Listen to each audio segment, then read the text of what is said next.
Washington DC থেকে আমাদের বন্ধু সাংবাদিক দস্তগীর জাহাঙ্গীর আমাদের সঙ্গে। তিনি সবসময় বাংলাদেশের নানা পরিস্থিতি, বিশেষ করে রাজনৈতিক পরিবেশগুলো স্টেট ডিপার্টমেন্টের ব্রিফিং এ তুলে ধরেন, আর নিজেও অনলাইনে অফলাইনে নানাভাবে সক্রিয় মানুষটি। তার ব্যস্ততার মাঝে আজ আমরা তাকে আমন্ত্রণ জানিয়ে। দস্তগীর জাহাঙ্গীর, আপনাকে শুভেচ্ছা। ফজলুল বারী ভাই, আপনাকে অসংখ্য ধন্যবাদ। দস্তগীর জাহাঙ্গীর, সাম্প্রতিক গত 2 সপ্তাহ ধরে আন্তর্জাতিক নানা মিডিয়াতে শেখ হাসিনার ইন্টারভিউ, বাংলাদেশের প্রতি আন্তর্জাতিক দৃষ্টি যেন ভিন্ন রকম ভাবে ফুটে উঠেছে। আপনি কিভাবে দেখছেন এই বিষয়টা, এই পরিস্থিতি? আমি বুঝতে পারছিলাম যে আপনার হয়তোবা এই ধরনের একটি প্রশ্ন আসতে পারে, যদিও তড়িৎ ডিসিশনে আপনার সাথে এখন কথা বলা। বিষয়টা হলো, লক্ষ্য করে দেখুন যে গত এইভাবে বলবো 14 মাস ধরে বাংলাদেশে যে যারা ক্ষমতা দখল করে বসে আছেন তাদের কাছ থেকে আমরা যখন বাংলাদেশে তাদের নিয়ন্ত্রিত মিডিয়া থেকে যখন কথা শুনি, তখন মনে হয় যে তারা বিশ্বব্যাপী সমস্ত দেশে তাদের প্রভাব রয়েছে। স্পেশালি তারা ভারতকে মানে বাংলাদেশে বসে বাংলাদেশের গণমাধ্যমের মাধ্যমে প্রকাশ করে যে ভারতকে শাসাচ্ছে, এটা করবে ওইটা করবে, শেখ হাসিনা যাতে কথা বলতে না দেয়া না হয়। এসব মূলত যে বিষয়টা গত আমি বলবো 2 সপ্তাহ ধরে হলো, আমি কিন্তু আজকে এটা নিয়ে আমার নিজের লেখা এবং অন্যান্য অনেক বিশ্লেষকদের লেখা আজকে প্রকাশ করেছি দি ভয়েসে, এবং আমি নিজেও খুব সংক্ষিপ্ত আকারে তুলে ধরেছি কোন কোন গণমাধ্যমে, আন্তর্জাতিক গণমাধ্যমে, সাধারণ কোনো গণমাধ্যমের কথা বলছি না, যে কোন কোন গণমাধ্যমে বাংলাদেশের নির্বাচিত প্রধানমন্ত্রী শেখ হাসিনার সাক্ষাৎকার প্রকাশিত হয়েছে। সেখান থেকে প্রথম যখন এই সাক্ষাৎকারটি রয়টার থেকে বের হয়, তখনও বাংলাদেশের বর্তমান যে অসাংবিধানিক সরকার, তাদের যে বিভিন্ন মুখপাত্র যাদের আন্তর্জাতিক গ্রহণযোগ্যতা আগে কখনোই ছিল না, বর্তমানে তলানিতে নয়, তাদের মাইনাসে, তারা প্রথম বলতে চেষ্টা করলো যে কনটেক্সটের কথা যাতে তারা মনে রাখে এই সকল। এটা মানে আন্তর্জাতিক গণমাধ্যম এই ধরনের, রয়টার্স যখন পৃথিবীর সমস্ত গণমাধ্যমের জন্য সংবাদ পরিবেশন করেন, হোল সাপ্লায়ার, তাদেরকে যদি বাংলাদেশের কোনো অচ্ছদ এবং অপরিচিত ব্যক্তি তাদেরকে স্মরণ করিয়ে দিতে চায় কোনো শব্দ, like what I told already, কনটেক্সটের কথা, তাহলে সেটা হাস্যকর হয়ে দাঁড়ায়। কারণ আপনাকে একটু যুক্ত করি দস্তগীর জাহাঙ্গীর, একটু রয়টার্সের সাংবাদিকতার মান নেমে গেছে এমন মন্তব্য করেছেন। এরকম মন্তব্য। আচ্ছা, বিষয়টা হলো, হ্যাঁ, মানদণ্ড, তাদের ধারণা তারা মানদণ্ড ঠিক করে। একটা বিষয় আমি লক্ষ্য করে দেখছি, একটু অন্য লাইন থেকে বলে আসি, আপনিও আমি মনে করি ইন্টারেক্টিভ হতে পারি আমরা। সেটা হলো যে ডক্টর ইউনূস যে মানুষগুলোকে তার চতুর্পার্শ্বে বসিয়েছেন, তাদের একটি ধারণা যে ডক্টর ইউনূস হলো বিশ্বের সবচেয়ে প্রভাবশালী একজন ব্যক্তি। সে যেই দিক দিয়ে যা বলবে সমস্ত কিছুর নীতি নির্ধারক, এমনকি একক নির্ধারক, একক তৈরি হবে। যেমন যে কথাটা আপনি এখন বললেন যে রয়টার্সের গুণগত মান নিয়ে, তো এই ধরনের আমি কি বলবো, উন্মাদ ব্যক্তিগণ যারা, আমার মনে হয় না তারা সাংবাদিকতার 7W সম্বন্ধে কোন ধরনের তাদের আইডিয়া রয়েছে। অতএব বিশ্ব গণমাধ্যমে, এই ধরনের গণমাধ্যমে, যে সকল গণমাধ্যমগুলো বিশ্বের সমস্ত সংবাদ এক্সক্লুসিভলি প্রচার করেন, সেই সকল গণমাধ্যমে হঠাৎ করেই বলবো, এটা হঠাৎ করে নয়, অনেকেই ভাবছিলেন যে প্রধানমন্ত্রী শেখ হাসিনা কেন বিশ্ব গণমাধ্যমে ইন্টারভিউ দিচ্ছেন না, কথা বলছেন না। আমি এই বিশ্লেষণ একদিন করব, আপনার সাথেই হয়তোবা করব। এটা খুব সুন্দর একটা বিশ্লেষণ আছে। তারপর দেখবেন যে এই যখন রয়টার্সের পরপর অন্যান্য গণমাধ্যমগুলো প্রকাশ করা শুরু করলো, তখন তারা কিন্তু আর কথা বলার দুঃসাহস দেখায়নি, কারণ তারা বুঝে গেছে যে এটা এত সহজ নয়। এখন আসি এই প্রতিক্রিয়ার কথা। বর্তমান বিশ্বের যে সকল ক্যাপিটাল, যে সকল রাষ্ট্রের প্রধান শহরগুলো, রাজধানী শহরগুলোতে মৌলিক আলোচনা কিন্তু বাংলাদেশ এবং শেখ হাসিনাকে নিয়ে। এখন বর্তমানে বাংলাদেশে যে সরকারকে পশ্চিমারা, স্পেশালি বলবো মার্কিন টাকা এবং মার্কিন সরকার সেখানে বসিয়েছেন, সেটা কিন্তু যারা বসিয়েছেন সেই গ্রুপই এখন ওপেনলি কথা বলছেন, ওপেনলি বলছেন তারা কি করেছেন। অতএব বিশ্ব গণমাধ্যমে উনি যখন এই মতগুলো প্রকাশ করলেন, এই ইন্টারভিউগুলো দিলেন, এটাতে পৃথিবীর যারা, আমি বলবো যে সকল রাষ্ট্রগুলো পৃথিবীর অন্যান্য রাষ্ট্রের সাথে নট অনলি সংযুক্ত, আমি শব্দটা ব্যবহার করতে চাচ্ছি না, কিন্তু অন্য শব্দ না পেয়ে বলে পরাশক্তিগুলোর ক্যাপিটালগুলোতে এখন মৌলিক আলোচনাই হলো বাংলাদেশ এবং প্রধানমন্ত্রী শেখ হাসিনা। অতএব এটা একটি দুর্দান্ত, আমি বলবো এইভাবে যে ডক্টর ইউনূস এবং তার এই এই এই উন্মাদ গ্রুপটা আসলে আশাই করতে পারে নাই যে বিশ্বের এই ধরনের রয়টার্স পরে আমি আর নামগুলো বলছি না, কারণ রয়টার্স বললে বোঝা যায় যে রয়টার্স যখন ইন্টারভিউ কাউকে করেন, সেখানে পৃথিবীর সমস্ত দেশের, আমি বলবো পৃথিবীর সমস্ত দেশের প্রধান প্রধান যে পত্রিকাগুলো বা সংবাদ মাধ্যমগুলো, তারা সেটা কিনে নিয়ে প্রকাশ করে, কিনে নিয়ে অতএব সেখানে ডক্টর ইউনূসের এই যে স্বপ্নভঙ্গ হওয়ার মূল অনেক বড় কারণ আমি দেখতে পাচ্ছি। ধন্যবাদ। আপনার কি কোনো ধারণা আছে এই ইন্টারভিউ গুলা কিভাবে হচ্ছে, বিশেষ করে ইমেলের ইন্টারভিউ? এই বিষয়টা, এইটা একটা প্রশ্ন, এটা এমন একটি প্রশ্ন, যেমন আমি এটা প্রশ্নটার উত্তর দেওয়ার আগে আমি পিছনে একটু ফিরে তাকাই। পিছনে ফিরে যেতে হবে কারণগুলো বলার জন্য, বুঝার জন্য। আমরা এমন একটি পয়েন্টে রয়েছি, সময়ের এমন একটি যুগ সন্ধিক্ষণ বলা যায়, যে আমি এবং ফজলুল বারী ভাই, আপনিও কোনো শব্দ প্রয়োগ উচ্চারণ করলে বাংলাদেশের যারা মেটিকুলাসলি ডিজাইন করে ক্ষমতায় এবং বাংলাদেশের সাধারণ মানুষ যারা এদের হাত থেকে মুক্তি চায়, তাদের সকলেই এটা নিয়ে এটার উপর নির্ভর করে। অতএব আমাদের খুব সহজভাবে বলাটা সহজ নয়। আমি ফিরে যাচ্ছি 1975 সনের 15ই আগস্টে সকলকেই হত্যা করা হয়, কিন্তু তারপরেও দীর্ঘ সময়ে আমরা পুঙ্খানুপুঙ্খ রূপে অনেকটাই জানি সেখানে কি ঘটেছিল। কিন্তু আমি যদি সংক্ষেপ করে এখন আপনাকেই প্রশ্ন করি বা আমাদেরকে যারা শুনছেন তাদেরকে প্রশ্ন করি, আমরা কি জানি 5ই অগস্ট বাংলাদেশে আসলে কি ঘটেছিল? ওই ঘটনার ওই দিনের সকল অ্যাক্টরস কিন্তু এখনো জীবিত, একজনও পরলোক গমন করেননি, কিন্তু আমরা বিষয়টা জানি না, আমরা কিন্তু স্পষ্ট ধারণা নেই। অতএব তার রেশ ধরে বলছি যে এখনো বিষয়টা ডেভেলপিং, এটা এইভাবে বলবো, এই 14 মাসেও বিষয়টা ডেভেলপিং। গবেষণায় যেমন আপনিও প্রতিনিয়ত খুঁজে যাচ্ছেন, প্রতি 24 ঘন্টা আপনি খুঁজে যাচ্ছেন বিভিন্ন উত্তর কেন ঘটলো, এবং উত্তরগুলো কিন্তু সময়ই এই আমাদেরকে বলে দেবে। অতএব এখন কিভাবে তারা প্রধানমন্ত্রীর সাথে যোগাযোগ করছেন, তাদের ইন্টারভিউ নিচ্ছেন, ইমেইলে নিচ্ছেন নাকি ওভার দ্য ফোনে নিচ্ছেন, এবং কেন এসবগুলো ভিডিও আকারে হচ্ছে না, সেসবগুলো নিয়ে উত্তর দেওয়ার জন্য আমাদের আরো একটু সময় অপেক্ষা করতে হবে। ধন্যবাদ। প্রেস ক্লাব অফ ইন্ডিয়ার সভাপতি গৌতম লাহিড়ী, তিনিও এর মাঝে ইন্টারভিউ করেছেন।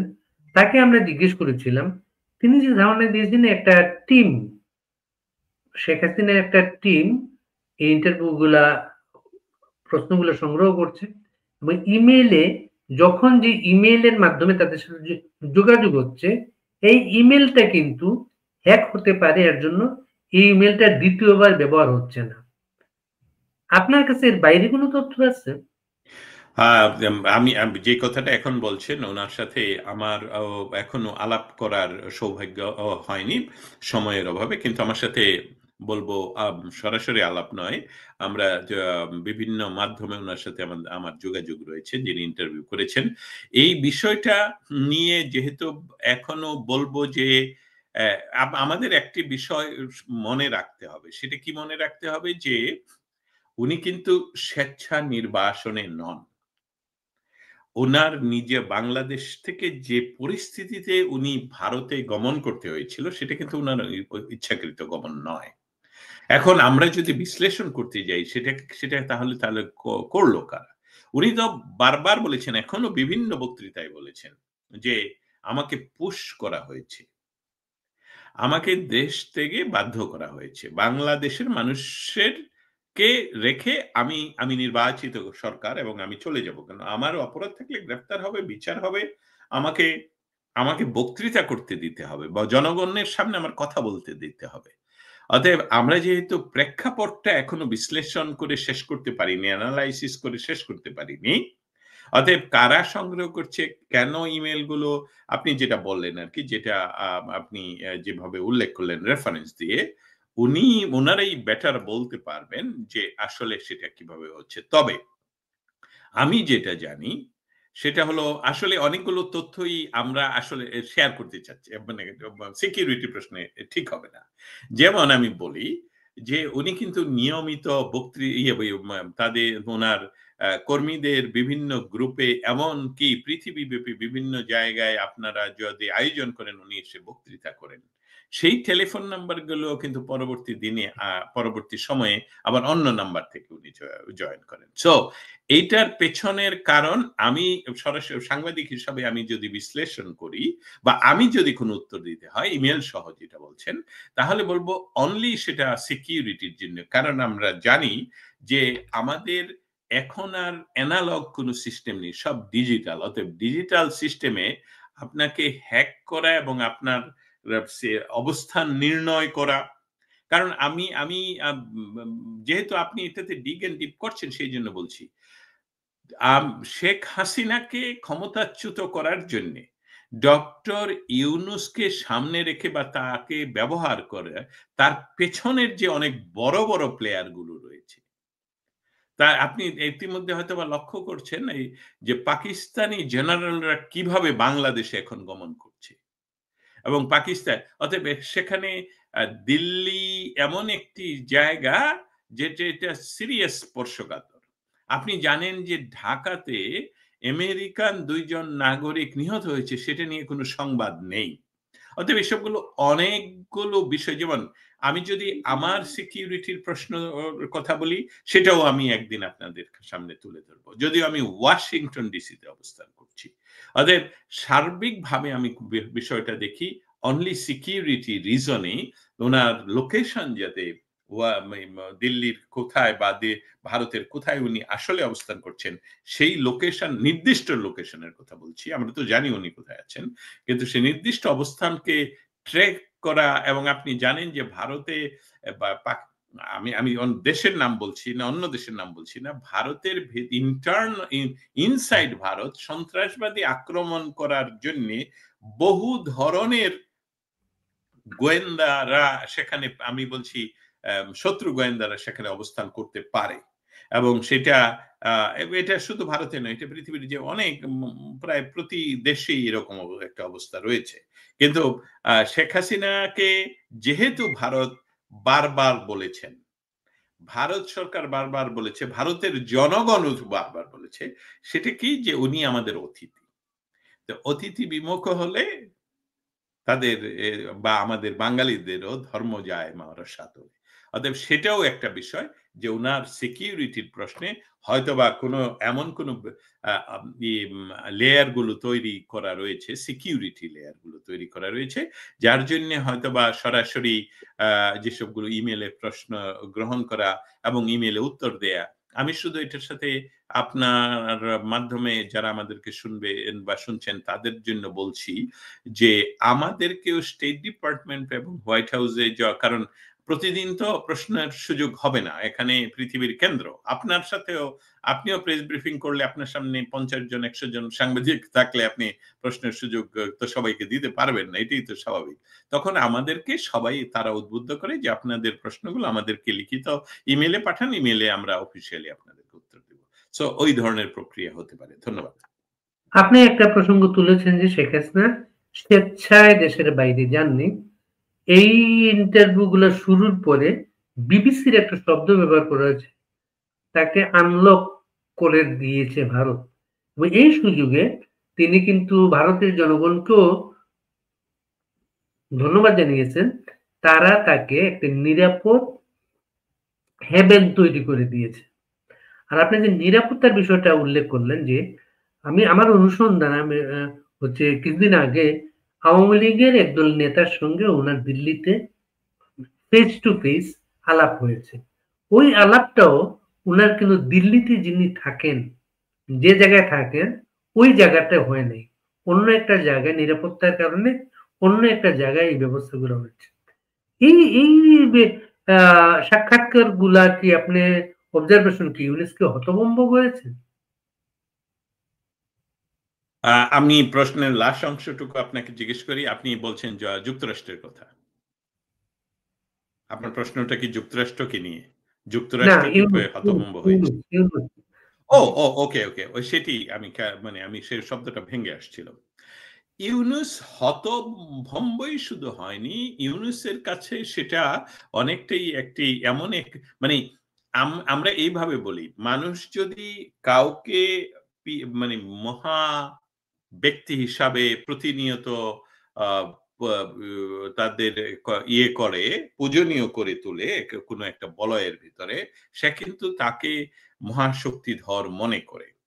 ব্যক্তিগত পর্যায়ে ডক্টর ইউনূস সম্বন্ধে এখন আপনার আর আমার চেয়ে সাধারণ মানুষ অনেক সুন্দর করে বলে যে একটি নির্দয় মানুষ এবং যার কোনো আসলে বিকার নেই। উনি ২ বৎসরের শিশুদের রেপ করে হত্যা করা হয় সেটা নিয়ে উনি সরকার দখল করে আছেন কিছু বলেন না। কিন্তু এই বিকারলেস মানুষটাও, এই মনস্টারটাও কিন্তু একদম চুপ হয়ে গেছে এই কারণে সে কিন্তু দ দেশ ভ্রমণের জন্যে তারপর সরকারি টাকায় দেশ ভ্রমণ এবং এটাই তো তার মানে মৌলিক বিষয়টি হলো আমি আরো সহজভাবে ভাবে বলতে চাই যে ফকির অর্থ যে ভিক্ষুক যদি ঘর থেকে প্রতিদিন বের হয়ে না যায়, তাহলে তো তার ঘরে এসে কেউ ভিক্ষা দিয়ে যাবে না। ডক্টর ইউনূস সেই পড়াশোনা করার সময় থেকেই জানেন যে পৃথিবীর বহু ধরনের ফান্ড রয়েছে, বহু ধরনের। আপনারা যারা আমার কথা শুনছেন আপনারাও গিয়ে এখন যেটা বলে ইন্টারনেটের যুগ, আপনারা নিজেরা খুঁজে দেখতে পারেন পৃথিবীর শত শত কোটি কোটি ডলারের ফান্ড রয়েছে এবং সে কিন্তু তার সেই ইয়াং লাইফ থেকে এই ফান্ডের পেছনে দৌড়াচ্ছে এবং সেই ফান্ড দিয়ে সে তার লাইফকে সেট করেছে। এমনকি আন্তর্জাতিক যেমন পড়াশোনার খাতিরে ইউনাইটেড স্টেটসে থাকার খাতিরে আমেরিকার সবচেয়ে প্রভাবশালী একটি পরিবারের সাথে তার সম্পৃক্ততার খাতিরে সে কিন্তু বাংলাদেশের প্রায় প্রতিটি সরকার ইনক্লুডিং শেখ হাসিনার সরকারের সাথে তার সম্পর্ক ছিল দহরম মহরম সম্পর্ক এবং শেখ হাসিনা সরকারকে সে বুঝিয়ে শেখ হাসিনার মাধ্যমে সে বাংলাদেশ সরকারের পক্ষ থেকে বিরাট সুবিধা নিয়েছে। এমনকি শেখ হাসিনার সরকারের সময় এই ডক্টর ইউনূস ক্লিনটনকে বাংলাদেশে, এই ডক্টর ইউনূস নিয়ে যায়নি, মানে বাংলাদেশ সরকারের আমন্ত্রণে ক্লিনটন যখন বাংলাদেশে যায় তখন ইউনূস প্রধানমন্ত্রীর সাথে ছিলেন এবং প্রধানমন্ত্রী নিজে তার বক্তৃতায়, যেটা আমার কাছে মানে এটা ওপেন বক্তৃতার কথা বলছি, ওয়ান টু ওয়ান না, যে বক্তৃতায় তিনি বলেছেন যে ডক্টর ক্লিনটন যাওয়ার সময় মহিলাদের হাতে হাতে কিছু টেলিফোন তিনি তুলে দেন, যাতে ক্লিনটন যদি জিজ্ঞেস করে তাহলে তারা বাংলায় বলবে, ট্রান্সলেটর থাকবে, যে এসবগুলো হলো গ্রামীণ ব্যাংকের ফ্রি টেলিফোন এই মহিলাদেরকে দেওয়া হচ্ছে। আমি বলছি প্রধানমন্ত্রী নিজে এই কথাগুলো অনলাইনের বক্তৃতায় বলেছেন, রেকর্ডেড। উনি বললেন যে আমি যখন এটা পরে জানতে পারলাম এই যখন ক্লিনটন চলে গেলেন, তারপর তাদের কাছ থেকে যখন টেলিফোনগুলো ফিরিয়ে নেওয়া যা হচ্ছে, তখন অনেকেই আমার কাছে কমপ্লেন করলো। আমি জিজ্ঞেস করলাম কি ব্যাপার, কেন? বলল যে আমাদেরকে তো বলছে যে টেলিফোন শুধু দেখানোর জন্য, তোমার ফেরত দিতে হবে, না হলে তা অসুবিধা আছে।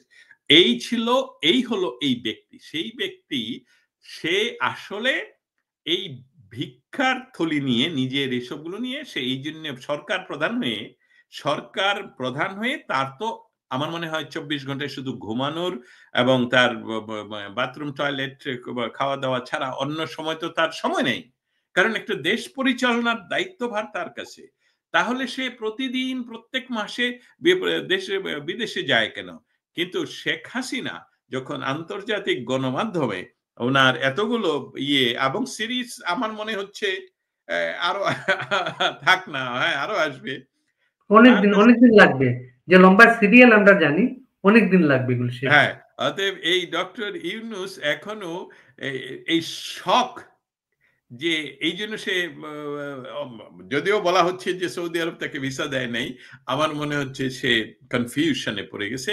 এবং অনেককে দেখা যাচ্ছে যে এখন ঘন ঘন আমেরিকা চলে আসছে। আমেরিকাতে তাদের কোনো আমি বলবো সরকারের সাথে কি কোনো ধরনের সরকারি সফর এরকম কিছু জানছি না। জানলে আমরা হয়তোবা, আমি না জানলেও আমাদের বাংলাদেশে অন্যান্য সাংবাদিকরা যারা এসবগুলো জানেন বা লক্ষ্য রাখেন, তারা আমাদেরকে জানাতেন। সেরকম কিছু না। যেমন যারাকে নিরাপত্তা উপদেষ্টা হিসেবে তিনিও বোধহয় টার্কিশ এয়ারলাইন্সে চলে আসছেন। আর এই আমি বলবো যে অপরিচিত একটি ইউনিভার্সিটি থেকে একটি পিএইচডি ডিগ্রিধারী, উনি বাংলাদেশে গিয়ে বাংলাদেশের সংবিধান টানা হেঁচড়া করবেন, কাটাকাটি করবেন, তিনিও এখন আমেরিকায়। সো এই বিষয়গুলো মনে হচ্ছে ডক্টর ইউনূস মানে অনেকটাই যে এটা কি হচ্ছে। এখন কিন্তু উনি আর ভারতকে শাসিয়ে কথা বলছেন না। আর সেই সাথে ভারতের প্রতিরক্ষা মন্ত্রী উনি নিজে খুব, আমি বলবো খুব, বাংলাদেশ তো আমরা স্বাধীন সার্বভৌম একটা রাষ্ট্র।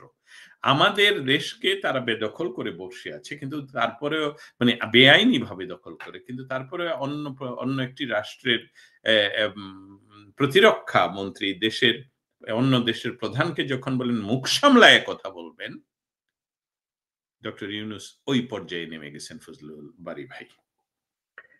আপনি একটা প্রসঙ্গ এনেছেন এখানে, উনি নিজেকে পৃথিবীর মহা শক্তিধর বা মহান একটা মানুষ হিসেবে ভাবতে অভ্যস্ত। ক্ষমতায় আসার কি পরে উনার সেই ভাবমূর্তি ক্ষতিগ্রস্ত হলো? উনি একটা মানে 30 তত্ত্ব প্রচার করছেন সারা পৃথিবী ব্যাপী। তার ক্ষমতার সময় বাংলাদেশই এতে ব্যর্থ।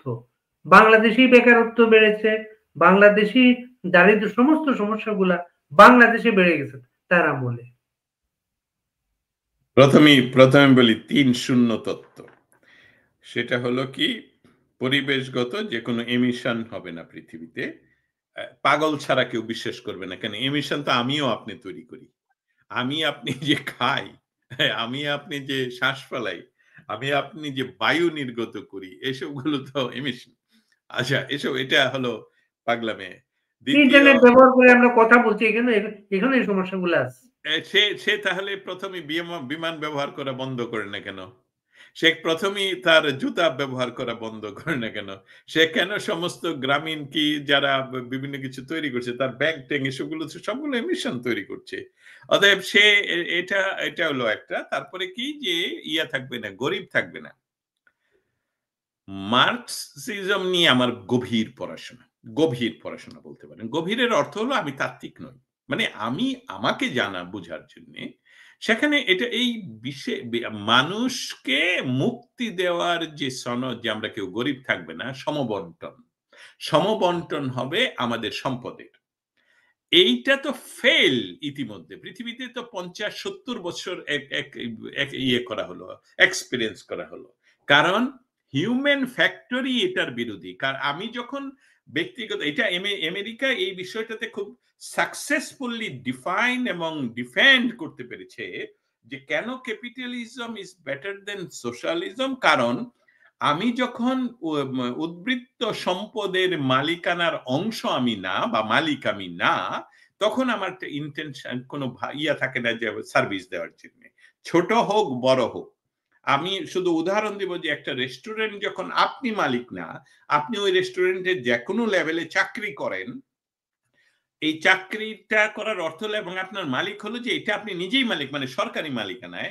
অতএব সেখানে একজন কাস্টমার কি পেলো, কি ভালো খেলো না, ও ইউ ডোন্ট কেয়ার। কাস্টমার আসলো, বললো যে এই খাবার আছে নাই, অমুকটা আছে নাই, পানি গরম নাই। আমি নিজে উদাহরণ দিতে পারি। আমি যখন চেকোস্লোভাকিয়াতে যাই তখন সেটা সোশ্যালিস্ট কান্ট্রি 1987, এবং আমি 87 থেকে 2003 পর্যন্ত সেই দেশে বাস করি। যদিও আমি যাওয়ার পরপরই আমি জানি না বাংলাদেশ থেকে এই আন্দোলন, ছাত্র আন্দোলন নিয়ে গেলাম কিনা, 89 ছাত্র আন্দোলন শুরু হলো। এবং এই যে হিউম্যান ফ্যাক্টরি, যেই ঘটনাটা ঘটবে না, দরিদ্র বিমোচন, দারিদ্রতা দারিদ্রতা হলো মানুষের নিজ, একটা ব্যক্তি যখন অলস তখনই সে দরিদ্র।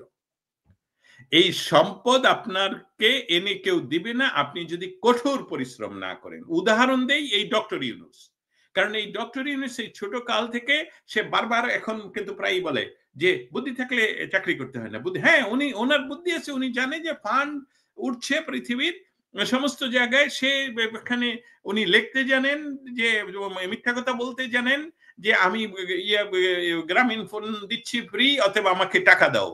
হ্যাঁ, আরেকটা নিয়ম হলো যে আপনি যখন ফান্ড পাবেন সেটা 100% দিতে হবে না মানুষকে। আপনি 65% আপনি খরচ দেখাতে পারেন নিজের বেতন সহ সমস্ত কিছু। সো এই বিষয়টা সে জানে, ততএব সে নিজে নিজে এই নিজের তত্ত্ব, আপনি জানেন যে একজন, সে চোর হোক, সে ডাকাত হোক এবং সে ভিক্ষুক হোক, তাকে প্রতিনিয়ত একই স্টাইলে ভিক্ষা চাইলে সে পাবে না। অতএব এই নতুন তত্ত্ব, যেহেতু সে নিজে একটা পজিশন নিজকে মনে করেছে, সে তৈরি করেছিল, এবং আমেরিকান লবির মাধ্যমে নিজের বাংলাদেশ থেকে উদ্বৃত্ত টাকা, যেসবগুলো টেলিকম এবং বিয়ে এই ইন্টারেস্ট থেকে উদ্বৃত্ত টাকা ঢেলে দিয়ে সে যখন শান্তিতে নোবেল প্রাইজ, ভাই বিশ্বাস করেন যে আর এখন যদি ডক্টর ইউনূস এতগুলো মানুষকে হত্যা করছে, এতগুলো মানুষকে প্রতিনিয়ত হত্যা করছে, এখন যদি তাকে শান্তিতে নোবেল দেওয়া হয়, তাহলে আমি বুঝতাম হ্যাঁ এটার একটা রিজন আছে, কারোর জন্য শান্তি সে তৈরি করছে। কিন্তু যখন সে শান্তিতে নোবেল পায়, আপনাকে আমি জিজ্ঞেস করি, আপনি তো আমার সিনিয়র সাংবাদিক, আপনাকে আমি, উনি শান্তির জন্য কোন কাজটি করেছেন? উনি কোন দেশ আক্রমণ করেছেন এবং বলেছেন একটি ফুলকে বাঁচাবো বলে যুদ্ধ করি? উনি কোন দেশের পক্ষে গিয়ে যুদ্ধ করেছেন? কোথাও কিছু করেননি। উনি যেটা করেছেন সেটা হলো গরিব মানুষকে, কারণ এটা হলো ইনভেনশন, মানে ওনার নিজস্ব ইনভেনশন নয়, এটা আগে থেকেই ছিল, যার জন্য আব্রাহামিক সমস্ত ধর্মে যেমন শূকর খাওয়া নিষেধ, ঠিক একই বা শূকরের চেয়ে খারাপ জিনিস তারা বলছে আব্রাহামিক ধর্মগুলোতে, সেটা হলো সুদ। কারণ সুদ সেই আদিকাল থেকে এটা এটা একটা বিরাট অমানবিক বিষয়, এবং সেইটার 200-300%, 500% সুদ সংগ্রহ গ্রহণ করেন, কালেক্ট করেন এই ডক্টর ইউনূস। অতএব সে নিজকে যখন মনে করলো যে আমি তো বিশ্বের খুব পাওয়ারফুল একজন মানুষ, আমার চতুর্দিকে ইনফ্লুয়েন্স আছে, এবং আমাকে আসলে বসাইছে কারা, এই যে চেয়ারটাতে বসে আমি এখন কথা বলছি, এটাতে আমাকে বসতে কে এনে বসিয়ে দিল? তারা যখন ক্ষমতায় আমেরিকায়, এবং তারা যেহেতু আমার পক্ষে, সো হু কেয়ারস ইন্ডিয়া। এই জন্য 7ই অগস্ট 2024 সনে এই ভারতের গণমাধ্যমে উনি ইন্টারভিউ দিয়ে শাসাচ্ছিলেন, তখন উনি কিন্তু শপথ গ্রহণ নেননি, তখন কোন দেশের প্রধানও উনি নয়, তখনই উনি শাসাচ্ছিলেন, বলছিলেন যে কি বাংলাদেশ এবং বাংলাদেশে যদি ভারত নাক গলায়, তাহলে সেভেন সিস্টার, ওয়েস্ট বেঙ্গল, এমনকি আরাকান তথা বার্মাতে অশান্তি বিরাজ করবে। এখন বলেন না কেন?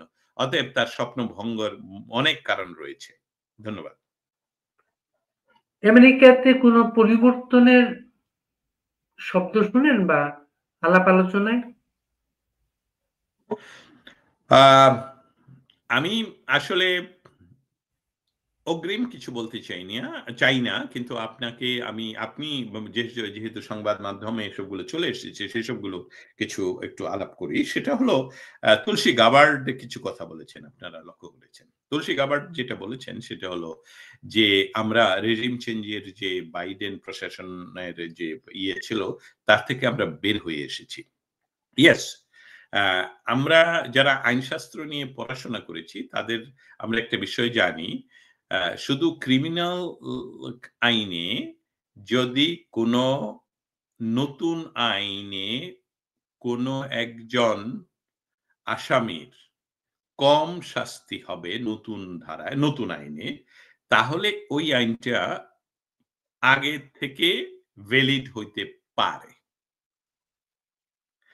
কিন্তু স্বাভাবিকভাবে যেই আইন আজকে পাস হবে, আজকে আইন হিসাবে হবে, ডিক্লেয়ার হবে, সেটা সেই মুহূর্ত থেকে সামনের দিনগুলোতে প্রযোজ্য। অতএব আমি এই সহজ সূত্রে আমি বলি যে যেটা ইতিমধ্যে ঘটে গেছে সেটাতে তো আমরা ফিরে যেতে পারবো না। অতএব আমরা ভবিষ্যতে এই ধরনের যাতে কাজগুলো না হয়, সেটার জন্যে আমেরিকা সেই পথ থেকে সরে এসেছে। এটাই বলছেন নিরাপত্তা উপদেষ্টা বা নিরাপত্তা অ্যাডভাইজার। আমি তুলসী গাবার্ডের কথা বলছি। তুলসী গাবার্ড এটা বলেছেন। এই সিগন্যালটা আপনি যদি আপনার এনালাইজ করেন, আপনি যদি আপনার যারা আমাদেরকে শুনছেন তারা যদি একটু গভীরভাবে চিন্তা করে দেখেন, তার অর্থ হলো যে আমি মনে করছি এটা বিরাট একটা পরিবর্তন, এবং স্পেশালি এই রেজিম চেঞ্জের ঘটনাটা ঘটে বহু আগে ইয়ের মাধ্যমে এই ধরনের একই বলবো একই ধরনের রেগুলেশন এর মাধ্যমে তিউনিসিয়া থেকে আরম্ভ করে ইরাক পর্যন্ত সেটাকে যদিও আরব স্প্রিং বলা হচ্ছিল। তার পরবর্তীতে এই ৩০ বছর পর আজকে একই অবস্থায় আপনারা শ্রীলঙ্কাতে দেখেছেন, নেপালে আমাদের পরে ঘটলো, এবং বাংলাদেশে আফ্রিকারও কোনো কান্ট্রিতে হয়েছে।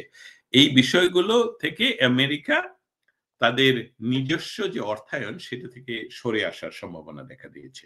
তবে আপনার প্রশ্ন অনুসারে আমরা থেকে যাই আমাদের ইন্দো প্যাসিফিক জোনে তথা বাংলাদেশে। বাংলাদেশের ভবিষ্যৎ নির্ধারণ করবে বাংলাদেশের জনগণ, এবং আমেরিকা অবশ্যই সেই একটি জায়গা থেকে তারা পিছিয়ে আসবে না। সেই জায়গাটি সম্বন্ধে আমি বলে রাখি, সেটা হলো তাদের ইন্টারেস্ট। আমেরিকার যে ইন্টারেস্ট সেটা থেকে তারা কোনো ধরনের কম্প্রোমাইজ আসবে না। কিন্তু আমেরিকাকে অবশ্যই একটা বিষয় লক্ষ্য রাখতে হচ্ছে যে আমেরিকার সাথে সেখানে ওই অঞ্চলে কাদের সাথে বিভিন্ন ধরনের চুক্তি আছে। যেমন চুক্তি আছে ভারতের সাথে, কি চুক্তি আছে? কোয়াডের মেম্বার আপনার অস্ট্রেলিয়া, আমাদের ইউনাইটেড স্টেটস এবং জাপান এবং ইন্ডিয়া। এবং ইন্ডিয়া চায়নার সাথে তার কোনো পারস্পরিক এই ধরনের কোনো চুক্তি নেই, কারণ চায়নাকে ঠেকাতে হবে। সমস্ত নির্দেশক বা সমস্ত সূচকে দেখা যাচ্ছে যে আমেরিকাকে পিছে ফেলে ইতিমধ্যে দিচ্ছে বা সমপর্যায়ে চলে এসেছে সমস্ত সূচকে, অর্থনৈতিক সূচকে, সামরিক সূচকে, অন্যান্য সূচকে। সেটা হলো চায়না। অতএব চায়নাকে ঠেকাতে হলে সেখানে ভারতকে কোনো ক্রমেই আমেরিকা তার বন্ধুত্বটা হারাবে না। আমরা যদিও কথার প্রশ্নটা ছিল একটা, আমি বলতে যাচ্ছি, অ্যানালাইসিস করতে করতে চলে গেলাম আরেক জায়গায়, কিন্তু সেখানে আমাকে বলতে হচ্ছে যে ভারতের সাথে এমনকি অনেকটা বলবো যে সামরিক চুক্তিতে তারা যাচ্ছে, এবং ভারত অনেকটাই বৃদ্ধাঙ্গুলি দেখিয়ে আমেরিকাকে রাশিয়ান তেল কমের কিনে তারা ইউরোপে বাজার করছে বা অন্যান্য দেশে, এমনকি বাংলাদেশেও বিক্রি করছে। এই যে ভারতে, তারপরেও আমেরিকান সবচেয়ে জনপ্রিয় প্রেসিডেন্ট ডোনাল্ড ট্রাম্প, যাকে অনেকেই পাগলা প্রেসিডেন্ট হিসাবে বলেন, তিনি কিন্তু গতকালকেও বলছেন যে ভারত আমাদের বন্ধু, মোদি আমার বন্ধু, সমস্ত কিছু। এইসবগুলো লক্ষ্য রাখতে হবে। লক্ষ্য রাখার কারণ আমি বলবো যে তুলসী গাবার্ড যে কথাটা বলেছেন সেটা খুবই প্রণিধানযোগ্য। ডক্টর ইউনূসের সময় কি আসলে শেষের পথে? আমি মনে করছি ইয়েস। দোস্তদের বাংলাদেশের একটা বিশেষ পরিস্থিতির সামনে 13 নভেম্বর শেখ হাসিনার বিচারের রায় প্রকাশের একটা দিন ঘোষণা করার কথা। আওয়ামী লীগ লকডাউন কর্মসূচিকে কেন্দ্র করে একটা দমন পীড়নের মুখে আবার এর মাঝে 4 থেকে 5 হাজার নেতা কর্মীকে গ্রেপ্তার করা হয়েছে। আপনাকে এই বিষয়গুলা মানুষ কিভাবে জিজ্ঞেস করে, বা আপনি কি জানেন বিষয় এই পরিস্থিতিতে? Thank you so much. আমি আপনার সাথে যুক্ত হওয়ার কিছুক্ষণ আগেই একটা পোস্টার শেয়ার করি। পোস্টারটা মাধ্যম থেকে পাওয়া বা পাঠানো। সেটা হলো যে বাংলাদেশে 13 তারিখে যে কর্মসূচি পালন করার জন্য বাংলাদেশ আওয়ামী লীগ এবং বাংলাদেশ আওয়ামী লীগের সহযোগী বা বন্ধু ও সংগঠনগুলো যে ডাক দিয়েছে, সেটাকে যেহেতু আমেরিকাতে থাকি বহু বৎসর ধরে, অতএব থাকতে রোমে থাকতে হলে তো একটু রোমানদের মতনই থাকতে হবে, তাই না? অতএব আমেরিকাতে নির্বাচনের আগে আমেরিকার পলিটিশিয়ানদের কে এমনকি সাংবাদিক, সংবাদপত্র, ব্যক্তি, সমাজের বিভিন্ন ব্যক্তি এন্ডোর্স করে।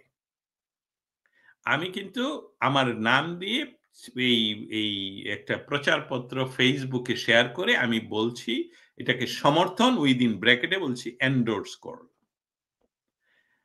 আমি আবার আহ্বানও করেছি যে আপনি, তার অর্থ হলো যে আমি আপনাকে আহ্বান করি, আপনি যদি এন্ডোর্স করেন, আপনি যদি এটার সমর্থক হন, কারণ গণতান্ত্রিক পরিবেশ ফিরিয়ে আনার জন্য বাংলাদেশে 15 মাস হয়ে গেল, তারা বলছে যারা ক্ষমতায় আসলো তারা মানুষকে মোলা ঝোলাচ্ছিল যে বাংলাদেশে নির্বাচন হয় না, তারা নির্বাচন চায়, কিন্তু সেটা কিন্তু আন্দোলনের সময় বলেনি।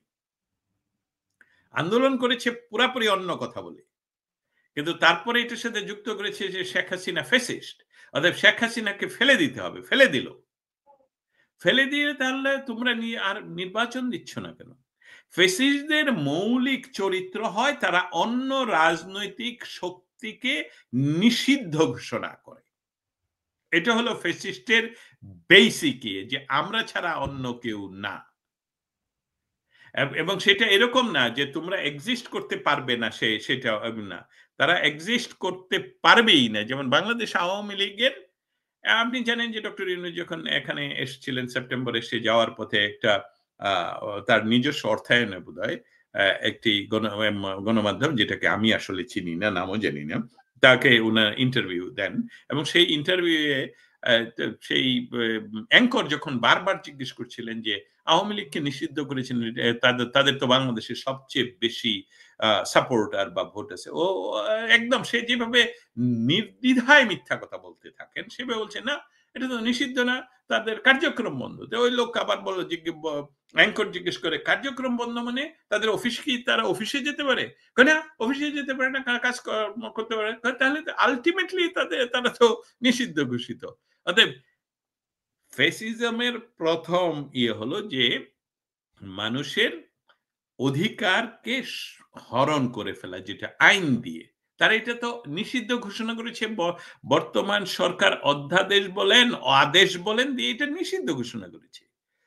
এবং বাংলাদেশের জন্মের সাথে যেই রাজনৈতিক দলটার শুধু ওতপ্রোতভাবে যুক্ত, এটা বলবো না, 5ই আগস্টের পর এখন আমি দস্তগীর জাহাঙ্গীরও বলি যে ইয়েস, বাংলাদেশের স্বাধীনতার একমাত্র রাজনৈতিক শক্তি যে নেতৃত্ব দিয়েছিল, যার আন্ডারে বাংলাদেশ স্বাধীন হয়েছে, সেটা হলো বাংলাদেশ আওয়ামী লীগ। এন্ড বাংলাদেশকে রাজনৈতিকভাবে স্বাধীন করার জন্য এককভাবে যে ব্যক্তিটিকে আমরা দায়ী করতে পারি, উনি হলেন বঙ্গবন্ধু শেখ মুজিবুর রহমান। এটা নিয়ে আর কোনো সংশয় থাকার কারণ নেই, কারণ অন্য কোন দল যারা এখন বাংলাদেশে এই হায়ানার মতন বিচরণ করছে, তারা কিন্তু 71কে অস্বীকার করছে, তারা সংবিধানকে অস্বীকার করছে। এমনকি গতকালকে দেখলাম এই শিশু, এখন সে 13 তারিখে নাকি সে তার নিজস্ব মিলিশিয়া বাহিনী নামাবে, এই উপদেষ্টা, সে গতকালকে দেখলাম জাতীয় সঙ্গীত করতে নিষেধ বা করতে দিচ্ছে না। অতএব 13 তারিখের যে ঘটনাটা, এটা হলো আমার কাছে খুবই সাধারণ একটি ডাক। এই ডাকটি গণতান্ত্রিক অধিকার। কিভাবে গণতান্ত্রিক অধিকার? গণতন্ত্রে আপনি আপনার ম্যানিফেস্টো ডিক্লেয়ার করতে পারেন, আপনার দাবি দেওয়া নিয়ে রাস্তায় নামতে পারেন, বলতে পারেন। এবং আরেকটা বিষয় হলো যে এই অবৈধ অসাংবিধানিক সরকার 15-16 মাস হয়ে যাচ্ছে, নির্বাচন তো হতে দিচ্ছে না, তার সাথে সাথে বাংলাদেশ আওয়ামী লীগকে নির্বাচনে অংশগ্রহণ করতে দিবে না। On the top of that, যেইটা আন্তর্জাতিক অপরাধ ট্রাইব্যুনাল, যেটা বাংলাদেশের 71 সনের স্বাধীনতা সংগ্রামের যে সকল অপরাধ হয়েছে, আন্তর্জাতিক ভায়োলেশন, আন্তর্জাতিক আইনের লঙ্ঘন, যেমন যুদ্ধ অপরাধ, সেই সেই ট্রাইব্যুনালে শেখ হাসিনার বিচার হচ্ছে, যে বিচারের রায় ইতিমধ্যে নজরুল বলে দিয়েছেন, যে রায় অন্যান্য উপদেষ্টারাও বলে দিয়েছেন, এমনকি সরকার কর্তৃক নিয়োজিত অ্যাডভোকেট সে নিজেও বলে দিয়েছেন জাজের সামনে। আমরা ভিডিও, সেটা আছে, আমার কাছে আছে, আপনার কাছে আছে। অতএব এর বিরুদ্ধে বাংলাদেশ আওয়ামী লীগ যার 33%, আমি এখন 33-এই থাকবো, কমবো না, 33% বাংলাদেশি জনগণ প্রতিনিয়ত সাপোর্ট করে যাচ্ছে, 18 থেকে 33%, 18 কোটি বলছি।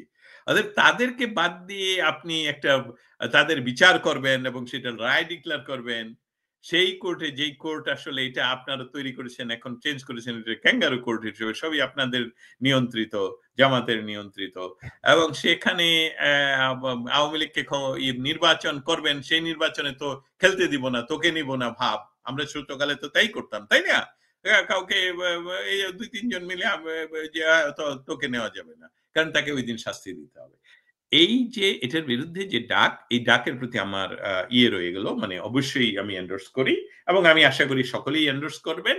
এবং বাংলাদেশ সরকার, যদি আমি দেখতে পাচ্ছি বাংলাদেশ সরকার, তো বলতেই হবে সে সরকার, যেহেতু ক্ষমতা তাদের হাতে, মানে তারা জোর করে দখল করেছে, তারা যে চেষ্টাটুকু করবে, এবার এটা আমার মনে হয় এইবার 13 তারিখে আওয়ামী লীগ যেরকম ভাবে মাঠে নামার চেষ্টা করছে, বা আওয়ামী লীগ মাঠে নামবে সেটা বোঝা যাচ্ছে, সেখানে সরকারের পুলিশ বাহিনীর অবস্থানটা কেমন হবে আমার কাছে একটু সংশয়। আমার কাছে যে তথ্য ইতিমধ্যে আছে, যে মাঠের যে পুলিশ, তারা কিন্তু এই জানে, কারণ তাদের কলিগ, আত্মীয়, পাড়া প্রতিবেশী, তাদেরকে হত্যা করা হয়েছে। অতএব তারা এটার সাথে কি ধরনের, এই তথ্যগুলো এখনই বলতে চাচ্ছি না, তবে ধারণা করা হচ্ছে যে পুলিশ বাহিনীর কাছ থেকে যতটুকু সরকার আশা করছে, হয়তোবা সেই রকম কিছু হবে না। ইতিমধ্যে 50% আর্মি যদি তুলে নেওয়া হয়ে থাকে, যেটা আমার কাছে কোনো প্রমাণ নেই, এরা মিথ্যা কথা বলে সবসময়। আর্মিরা মাঠে থাকলে নাও থাকতে পারে, যদি মাঠে থাকে তাহলে আপনি ইতিমধ্যে জানেন যে আর্মিরা যারা মাঠে আসলে ছিল, তারা জামাতের সাপোর্টার, সম্পূর্ণভাবে জামাতের সাপোর্টার। তবে কনক্লুশন করতে চাই একটা বিষয়, সেটা হলো আন্তর্জাতিক পর্যায়ে বাংলাদেশ এখন নিউজের কেন্দ্রবিন্দু, ছোট বড়, ওয়াশিংটন ডিসি, লন্ডন সহ সিডনি, সমস্ত জায়গায় বাংলাদেশে কি ঘটছে সেটা তারা গভীরভাবে লক্ষ্য করছে, এবং প্রতিদিন এই নিউজগুলো হচ্ছে। অতএব শেখ হাসিনার নেতৃত্বে যে ঘটনাগুলো গত 15 দিন ধরে ঘটছে, এবং এই যে একটি আন্দোলনের ডাক দেওয়া হয়েছে, যেটাকে ওনারা বলছেন লকডাউন, ঢাকা লকডাউন করার জন্য, এইটাতে যদি সরকার আসলে কোনো নৃশংসতা দেখায়, তাহলে আমার মনে হয় আওয়ামী লীগ যেহেতু রাজনৈতিক আন্দোলনের, বলবো যে তারা পুরোধা, বা তারা এই আন্দোলন তৈরি করতে, তারা একদম বলবো যে একটা শুকনা পাতা থেকে স্ফুলিঙ্গ তৈরি করতে পারে, আগুন জ্বালাতে পারে, সরকার বাধা দিলে আরো বড় ধরনের আন্দোলন হবে। এবং আমার মনে হয় যদি একটা নির্দিষ্ট টাইমও ধরে দেয়া হয়, যে নির্বাচন তারা করতে পারবে কি পারবে না, সেটা নির্ভর করে সরকার কতটুকু অ্যাগ্রেসিভ হবে। যদি সরকার অ্যাগ্রেসিভ হয়, আওয়ামী লীগের তরফ থেকে এর চেয়ে আরো বড় আক্রমণাত্মক, বলবো কি আরো পাওয়ারফুল কোন ধরনের কর্মসূচি আসতে পারে। সেটার সাথে সম্পৃক্ত হতে পারে বাংলাদেশের অনেকগুলো ডিপার্টমেন্ট, আমি বলবো এইভাবে, সাধারণ মানুষের সম্পৃক্ততা থাকবে, কারণ এখন সাধারণ মানুষের নিজেরাই ওই সমন্বয়কদেরকে পেলেই তাদেরকে পিটায়, এবং পুলিশ বাহিনীর বিশেষ অনেক বড় একটি অংশ রয়েছে যে তাদের কলিগদের এবং তাদের ভাই বোনদের যা হত্যা করা হয়েছে সেসবগুলোর বিচার নিষেধ করা হয়েছে। আর্মির ভিতরে যে অসন্তোষ, কারণ এটা পৃথিবীর ইতিহাসে দ্বিতীয় বিশ্বযুদ্ধে এরকম ঘটনা ঘটেনি যে আর্মির এতগুলো ব্রিগেডিয়ার এন্ড ব্রিগেডিয়ারের উপরের জেনারেলদেরকে গ্রেফতার করে আদালতে সিভিল কোর্টে উপস্থিত করা। আপনি জানেন সিভিল কোর্ট কিন্তু তাদেরকে জেলে পাঠানোর নির্দেশ দিয়েছে। তারপর থেকে আমরা কিন্তু জানি না তাদেরকে যে অস্থায়ী জেল যেটা তৈরি করা হয়েছে ইয়াতে ক্যান্টনমেন্টের ভিতরে, তারা কি সেই জেলে জেলবন্দি আছেন না তারা মুক্ত, এইসব বিষয়ে কিন্তু আর কোনো কথা হচ্ছে না। সো 13 তারিখ হতে পারে টার্নিং পয়েন্ট। 13 তারিখ হতে পারে আসলেই ডক্টর ইউনুস যে বুঝতে পারছেন না যে কার সাথে খেলছেন, উনি যে নিজকে অতি ক্ষমতাসীন, অতি পাওয়ারফুল মনে করছেন, সেটারই একটা টেস্ট কেস হয়ে যেতে পারে বলেই আমার ধারণা। অনেক ধন্যবাদ দোস্তগো জাহাঙ্গীর। আমরা 13 তারিখে দিনে বা রাত্রে আবার আপনার সাথে সংযুক্ত হওয়ার চেষ্টা করব। ভালো থাকবেন। আপনাকে অসংখ্য ধন্যবাদ আমাকে আমন্ত্রণ করার জন্য, সংযুক্ত হওয়ার জন্য, এবং ভালো থাকবেন। সকলেই ভালো থাকুক।